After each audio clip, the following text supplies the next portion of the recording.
What up, YouTube? As you could already probably tell from the description, this video is going to relate to Daniel Cormier. If you don't know who Daniel Cormier is, this past weekend, he is the light heavyweight champion of the UFC. I'm a huge MMA fan. I watch pretty much every single card from top to bottom.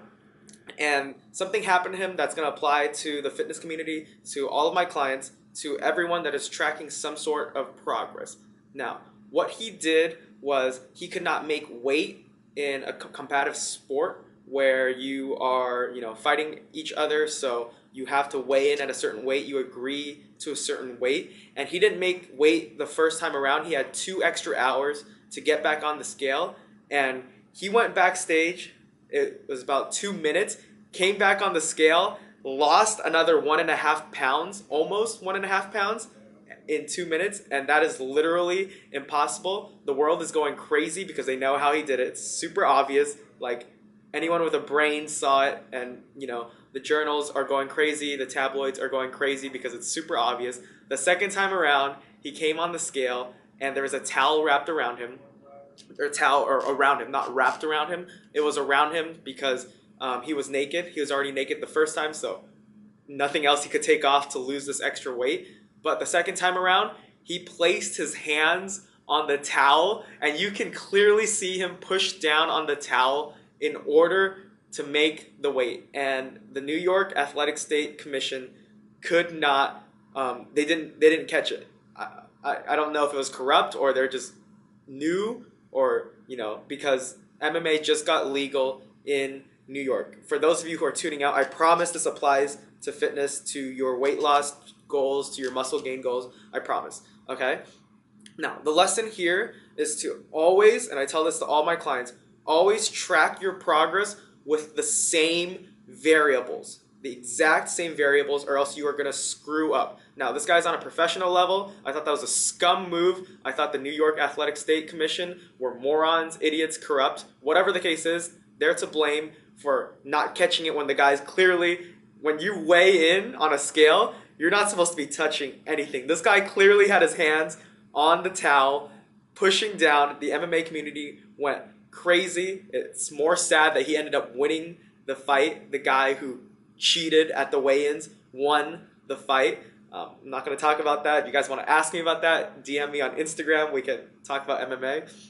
But you need to keep your variables when tracking your progress the same. When you weigh in, if you are going to track your weight, you need to weigh in at the exact same time of day. And so if you're going to weigh in every morning, only do it in the mornings. Don't let your weight fluctuate throughout the day, because you're going to get you're not going to get the right tracking you want. Also, let's say you track in the morning. It's very important, if you take note, if you are tracking your weight before or after you go poop or after you go to the bathroom. That's going to make a huge difference. If you tracked your weight before you went to the bathroom, make sure every other time you track it before you go to the bathroom. Same thing with progress pictures. If you take progress pictures, take it in the same room, at the same angle, same height, and same lighting. Because any of those variables change, it can make you look fatter, it can make you look skinnier, it can make you look taller, different things like that. The camera is very deceptive, and you need to keep the variables the same every time to see the progress you make. Okay? The last one I want to talk about is body fat measurement, waist measurements.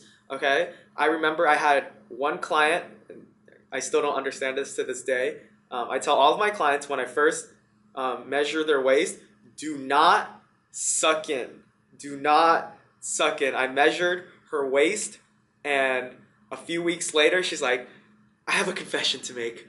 I'm a lot more comfortable with you now, so I'm sorry, but the first time you measured my waist, I was sucking in a lot, and then we did a new measurement, and she was sucking in a lot.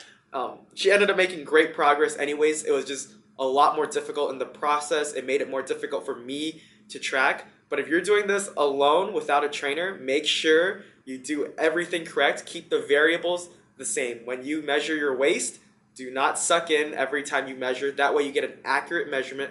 When you get on the scale, make sure you're just standing on the scale. You're not touching anything.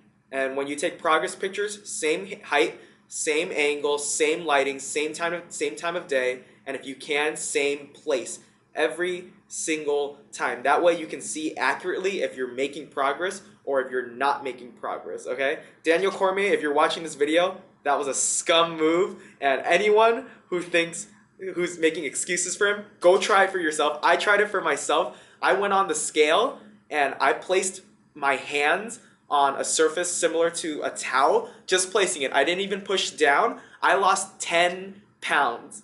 Okay, I only weigh about 155 pounds. He weighs in at 205 pounds. Imagine how much more weight he can lose, how much more weight he can distribute by placing his hands down. Needless to say, he only needed to lose 1.5 pounds, but that's a big deal in the sport of MMA. And then I also tried it again, by the way. I tried it again, getting on the scale, placing my hands on the surface, and actually pushing down a little bit. I lost 15 pounds. Okay? The moral of the story for all my fitness viewers is make sure you keep all the variables the same. You don't want to be living a lie. You don't want to weigh yourself while hanging on to something and acting like you're lighter than you actually are. And you don't want to suck in when you're measuring your waist. And so that's all I have for this video. Keep your measurements accurate, and I will see you next time. Peace.